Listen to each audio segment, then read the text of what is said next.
Hello, my name is Keana W. Mitchell, and I am a singer, songwriter, podcaster, and relationship coach. I am also a Christian who, for years, grew up in a religion that taught me to fear God instead of have a relationship with God. It wasn't until I lost my religion and developed a relationship with God that I was able to understand how much God really loved me. Each one of us have a story to tell about how we found God. Each one of us have taken a different path and a different journey to find God. So join me as we go on a journey through interviews and music to discover how people find God. I'm winning. Can't tell me I'm not. Ain't nobody gonna tell me I'm not. I'm winning. Can't tell me I'm not. Ain't nobody gonna tell me I'm not. I'm winning. Can't tell me I'm not. Ain't nobody gonna tell me I'm not. I'm winning. Hello, and welcome to another episode of the Finding God podcast. I am your host, Keana W. Mitchell. This week on the podcast, we have an amazing guest. Her name is Joy Bartholomew, and Joy is a podcaster, and she has a podcast called the Divorce Confident Podcast, and it's a faith-based chat for women who are going through a divorce and their newly single life. Joy is an awesome guest, and she has a lot to share about how she found God.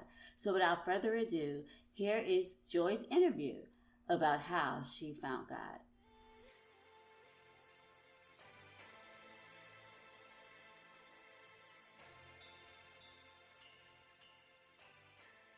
Hello, Joy. How are you doing today? Hey, I'm doing great. Thank you. How are you? I am great. And thank you so much for being a guest on the Finding God podcast. I am so excited to have you as a guest. I'm really appreciative that we're able to connect like this. I'm excited to be able to kind of talk through all of these topics. I'm excited to be here with you. Awesome. So we're going to get right to it. I'm going to ask you the question I ask everybody on the podcast. What was your childhood like? I have to say my childhood was really normal. It was like that. It was really that idyllic suburban just childhood. It was I was an only child. My parents were married, stayed married until my father died about 10 years ago. I went to a private school. I went to a Christian school. I got to do all of the fun things, music and scouts and sports and, just all of kind of the fun things. And it was really good opportunity growing up. There was no drama. It was just everyday life. It was playing outside barefoot, climbing trees, coming in when the lights came, coming in when the street lights came on and running to soccer practices and different things. So I have to say it was just really normal. It was really nourishing. It was that, what kind of, I think what people look for and hope for when they're raising kids, that it's just that kind of picture perfect. That's awesome. And I'm glad that it was like that because sometimes it's not always that way. So the fact that you had that type of childhood is amazing. And you know what, looking back, I think the same thing. I think it was just an amazing opportunity growing up, and people don't always have that. And growing up in that suburbia, I didn't realize that not everybody had that same opportunity, that not everybody lived the same way.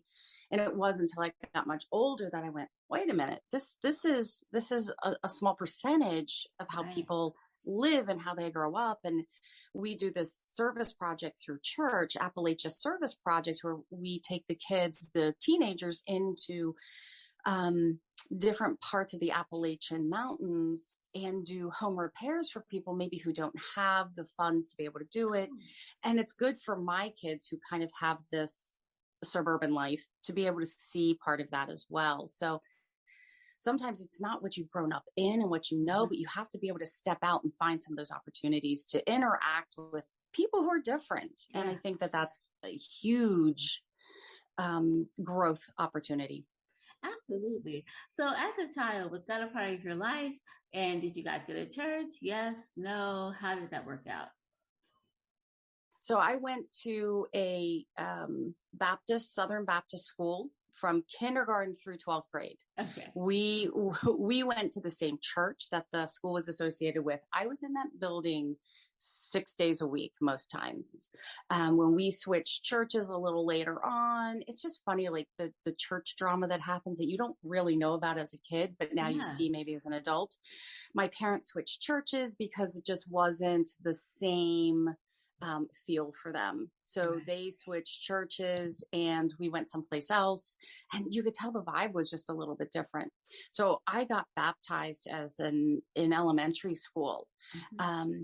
But it, the Southern Baptist, the place that I was very ritualistic, right? Like, Right. hear the 10 Commandments and, banging on pulpits. And, I'm sure not every sermon was like that, but it was that maybe I was younger, maybe I just didn't pay attention until there was banging on pulpits. Mm-hmm. But that's what I remember, was that legalistic, that judgmental, that Right. follow the rules kind of a thing.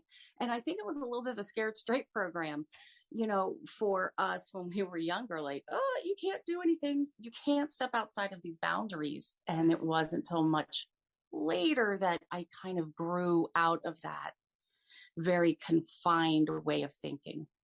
I totally get that because I kind of grew up in a church similar to that. It was like, this is right, this is wrong. If people aren't doing this, then they're wrong. It was one of those things. And so it wasn't until later that I began to see things differently. Like, wait a minute, that's not exactly true. And I don't think it has to be that hard.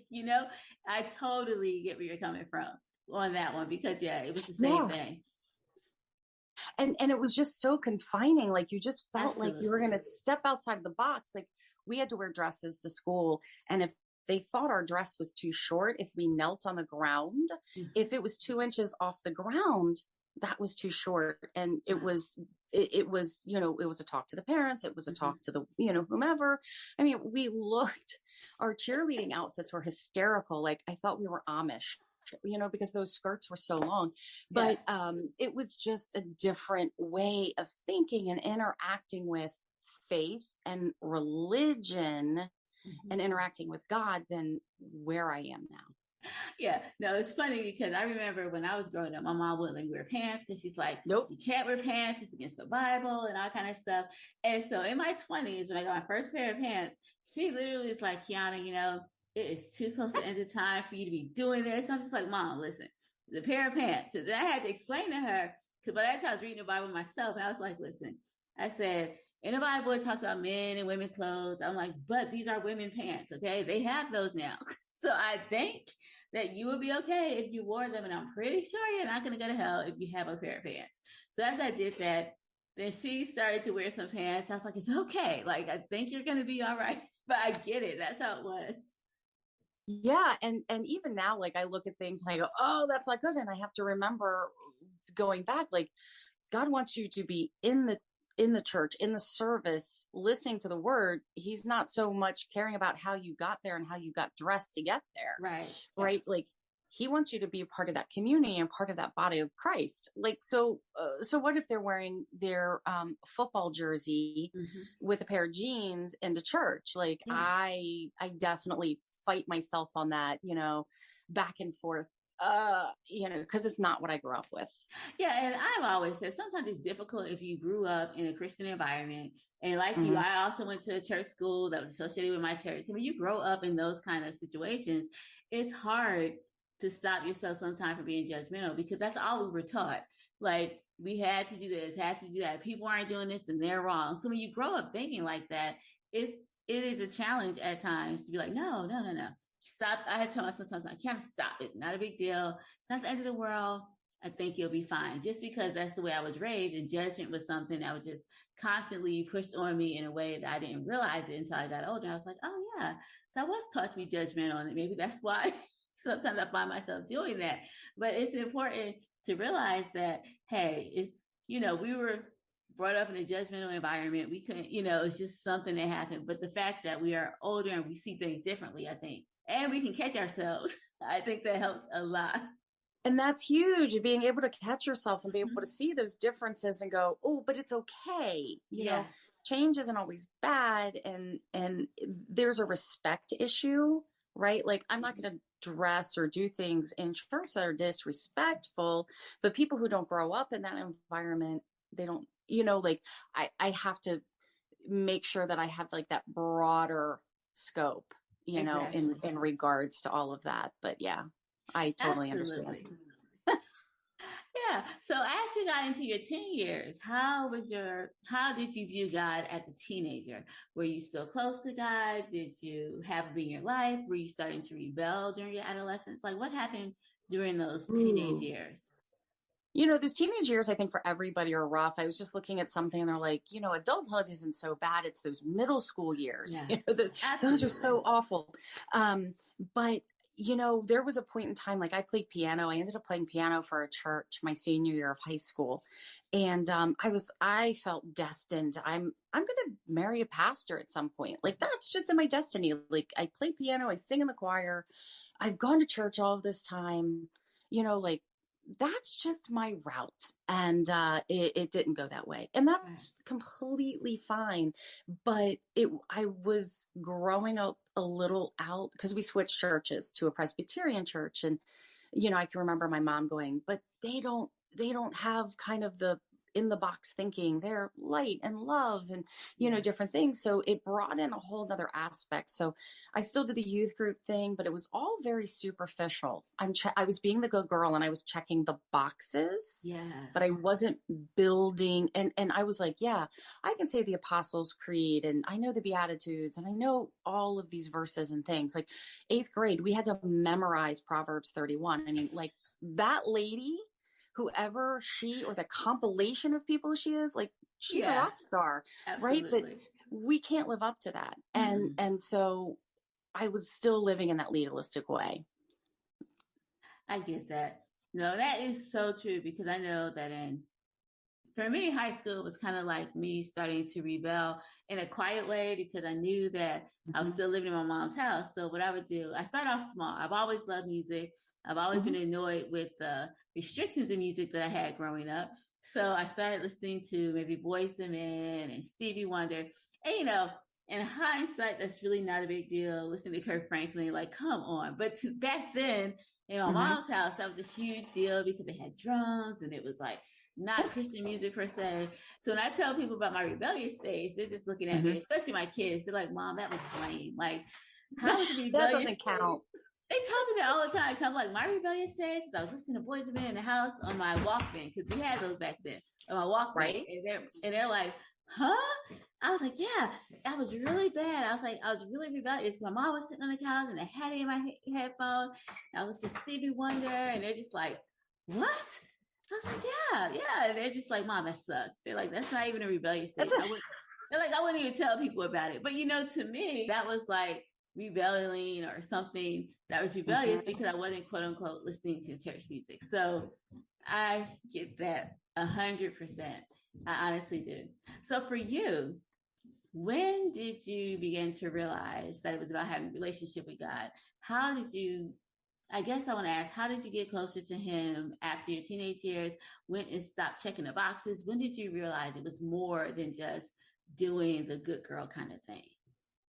So I must be a little bit of a slow learner because it took me quite a while. Like it wasn't in my 20s, it wasn't in my 30s. I was still going to church. I was bringing my kids along and they're like dresses and my son was in his button-up shirt and his khakis. We were doing the picture perfect thing.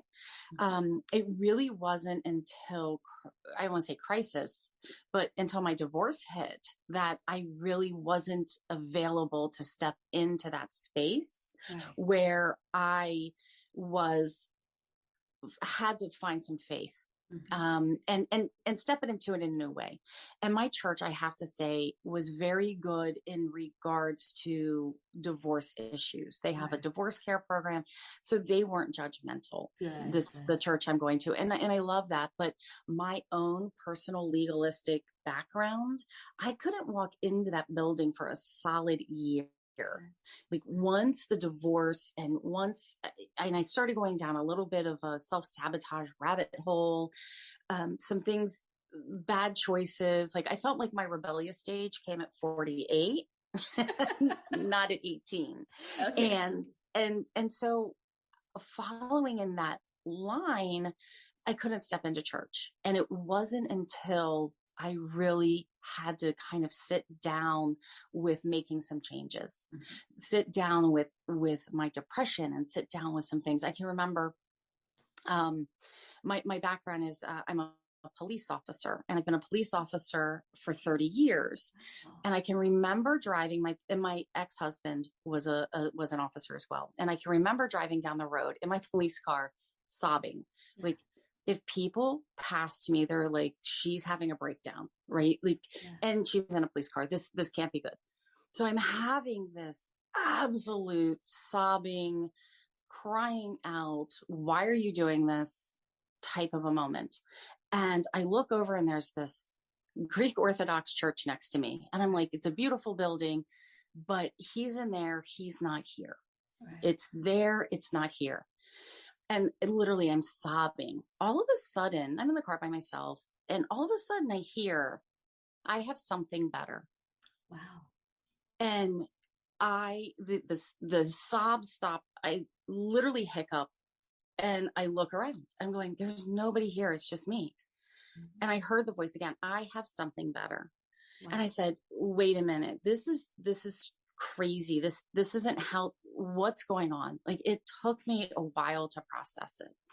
And I have to say that was kind of the beginning of that healing journey, of being able to go, this is a relationship. And that's where I started making the inroads of the prayer and reading and diving into relationships with other Christian women who mentor and just be that community and be that, again, body of Christ. And that's where it really started. So I have to say, it was just that voice that started the relationship. That is awesome. And the things that you're like driving in your car, you're going through some things, and God literally talked to you and was like, I have something better. And that was the thing that started you on your journey. That is awesome. Yeah. And it's just been such an amazing place from there. So then I got certified as a yoga teacher through Yoga Faith. Mm-hmm. And it's a Christian-based organization. You know, there's several of them out there who really bring scripture into the movement, make it like that moving meditation. So I found all of these new ways that were anti what I grew up with. Yeah. You know, very opposite, that I've been able to find that connection and that way of building that relationship that very much certain arms of Christianity, you know, think, oh, that's Buddhist, or that's New Age, or that's whatever. And it's body movement. It's how you put those two together, what the mindset, the meditation that you use, and things that I never would have done before, in so much as really kind of diving into. So I love that it's opened these new doors. It's opened these new opportunities, ways of thinking, and bringing things together in different building blocks. I love that, because I've heard the same thing. I've heard people like, no, you shouldn't do yoga because of this, that, and the other. And I'm like, in the Bible, it tells you should meditate. It does say meditate on God's word. So like, I don't understand what the huge issue is with the whole meditation and things like that, because I do see that it does have healing properties in it. It can make you feel better. That's a form of self-care. Like, so I think that Definitely. It's awesome that you're able to do that, because so many times I think as Christians, we neglect self-care because we don't want to admit that we're feeling bad, or feeling depressed. All we want to say is, you know, that's the devil. He's trying to get us and stuff. And it's like, I think we give him too much credit, because I don't think it's the devil all the time. Like, we feel this way because of things that are happening in our lives. And because we live in this world that is sinful, like, bad things happen to good people. So it's not always the devil. It could just be, I say sometimes it could be a life choice. If it's not a life choice, it could just be something that happens because things aren't always going to go our way. And so I think with us always blaming the devil and like, we need to pray more, we need to stop these attacks. I'm just like, I don't think that's it. Like, I just think that things happen to us. We can go to God for them, but I don't think the devil is always 100% trying to spend all his time trying to get to us. You know, I know it's easy to think sometimes because of Job and what happened to him, but I don't remember in the Bible where that was one experience that it talked about. But I honestly don't recall in the Bible where it talks about everybody being attacked by the devil. So I just think sometimes we give him too much credit. And so we don't do the self-care because we just think it's an attack of the enemy and we should be praying about it. When, of course, pray about everything, but you can meditate, you can exercise, you can do yoga, like you can do other things for self-care and maintenance that could also help your mental well-being and everything. So I'm glad you brought that up.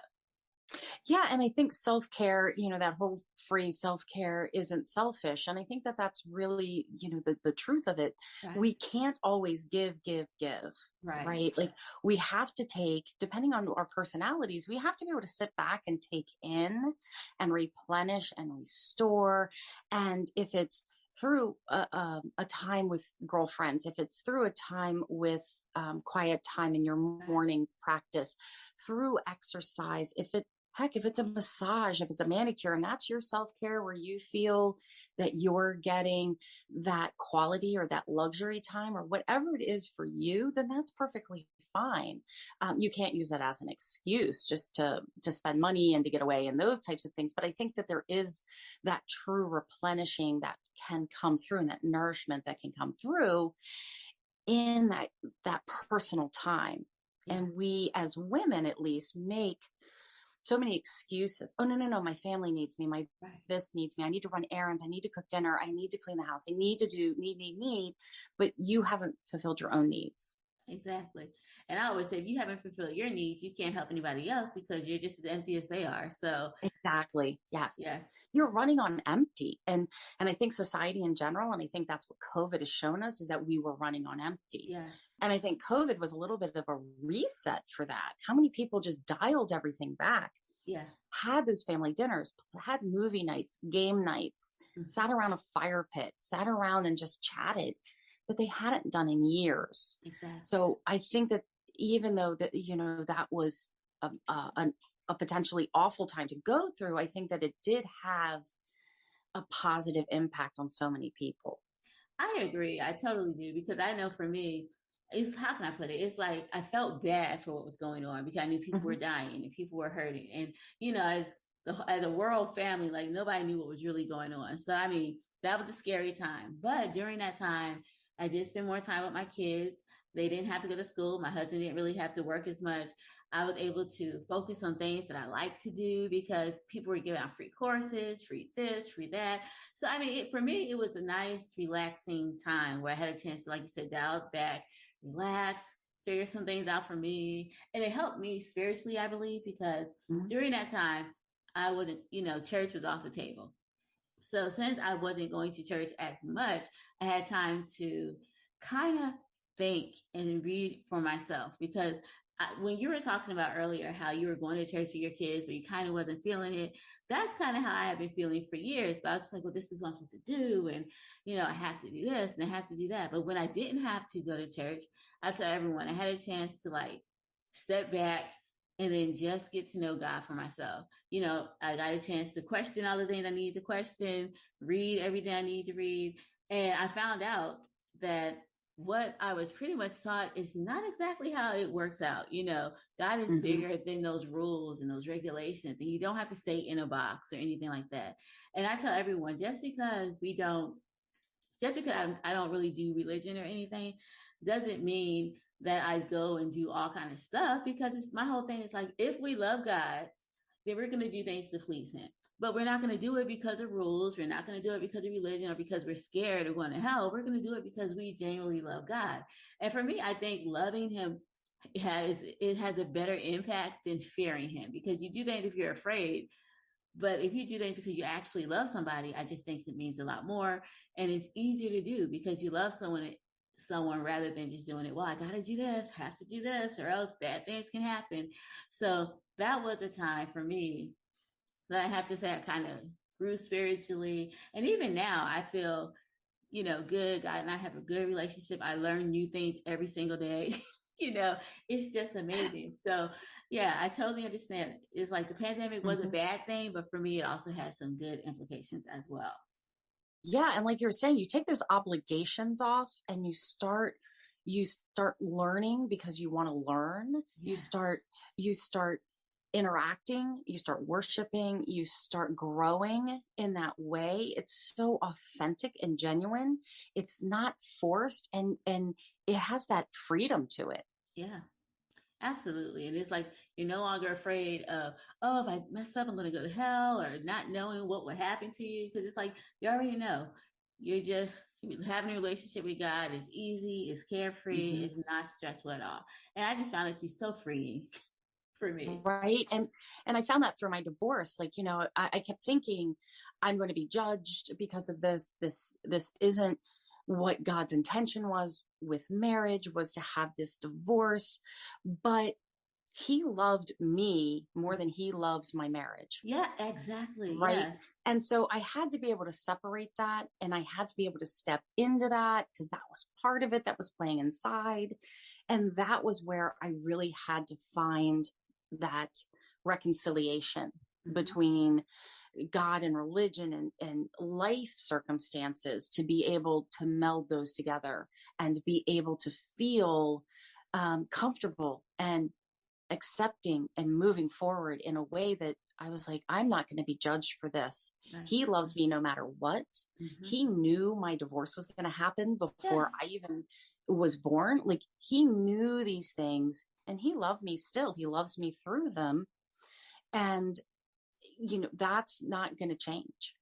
Yeah, exactly. And I know, like, I'm a relationship coach as well. And I know as much as we want to say Mm-hmm. marriages can't work out, but they can. But we also have to be realistic, and like they don't always work. And when they don't work, we can't sit here and blame individuals, because life happens, things happen, and sometimes you Mm-hmm. just cannot fix certain situations. So I'm glad you were able to realize that. And I know people, especially in the Christian faith, believe that you get married, you Mm-hmm. stay married forever. But I think that's kind of where it's like, that's not really how that works out. And it's like no one wants a divorce. It's not people are running like, oh, let me hurry up and do this. Most people try and try and try before that actually occurs. So I just think that thinking that every single marriage is going to work out, and if it doesn't, then something's wrong with the person. I just think that thinking is not true. I don't think it's a factual reality at all, because things happen. I think that in the church we have to expect that we can't force people to live up to a standard that's impossible to keep. Some things can be fixed, but some things just can't. And I think it's impossible to try to tell everyone every single marriage is going to last forever and ever.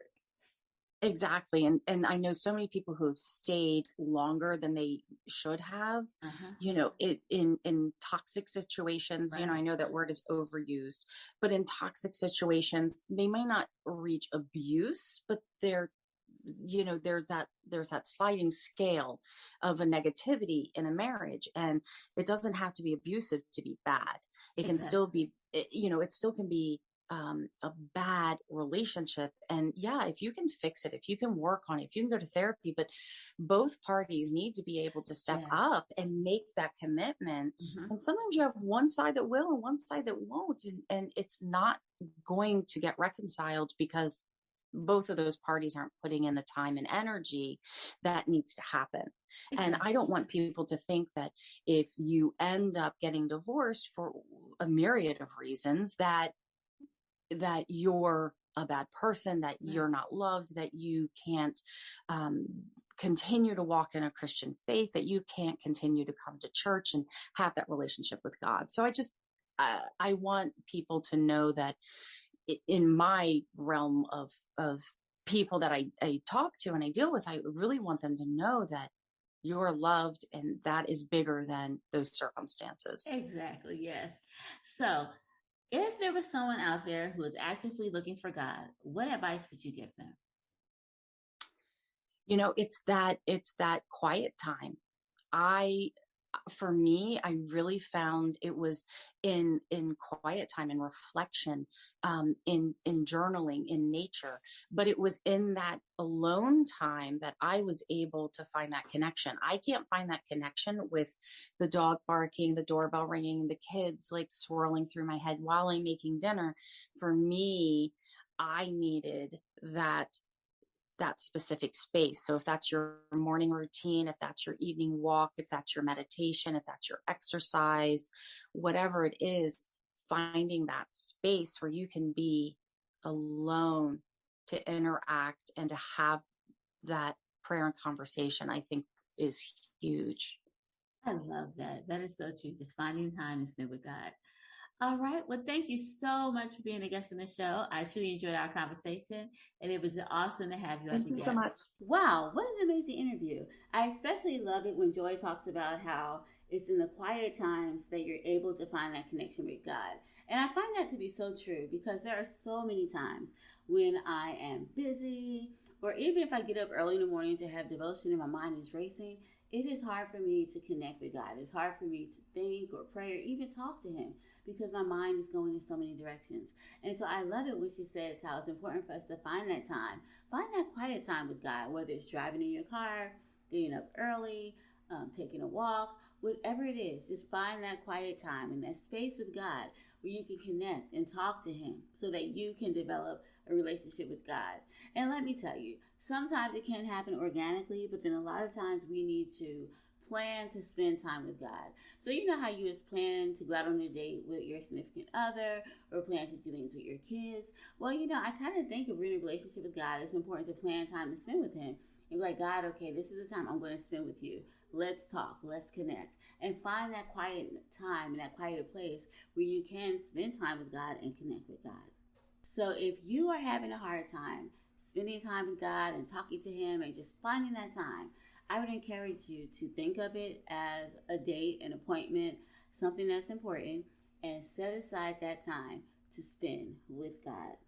Now, our artist of the week is Dwayne George, and we are going to listen to his single, All My Heart.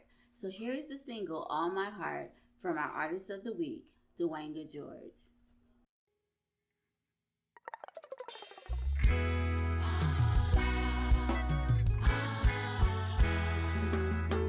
Pain I'm going through from day to day. The sorrow that makes me feel there's no way. The circumstances of every day. Where would I be if not for your love? Your warm embrace to see your face. Your marvelous grace. Search with all my heart. After all you have done for me, your kindness, tender love, and mercy. Just to think about His goodness to me. Where would I be if not for your love? Your warm embrace to see your face. Your marvelous grace. Serve with all my heart. Pain I'm going through from day to day. The sorrow that makes me feel there's no way. The circumstances of every day. Where would I be if not for your love? Your warm embrace to see your face. Your marvelous grace. Search with all my heart. Search with all my heart. Warm embrace. Your warm embrace. Marvelous grace. Search with all my heart.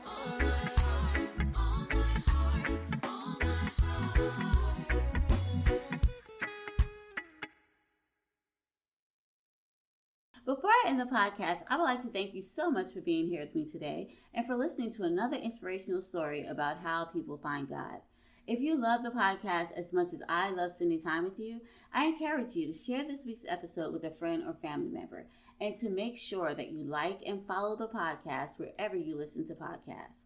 I will also love it if you would leave a review for the podcast so that you can let me know how much you are enjoying the show. If you would like to get in contact with Joy, Dewanga, or myself, all of our contact information can be found in the show notes, and all you have to do is click on the links below, and you will definitely be able to get in contact with us. If you would like to be a guest of the podcast, click on the email address in the show notes and let me know that you would like to be a guest, and I will make sure that I get in contact with you and schedule a day and time for you to record an interview. If you would like to submit music to the podcast, click on the email address in the show notes and send me an email letting me know that you would like to submit a song for the show. In this email, send me a picture, a short bio, and an MP3 of the song that you would like to submit. Well, I think that's all for now. So until next week, have an amazing day and a wonderful weekend. Bye-bye.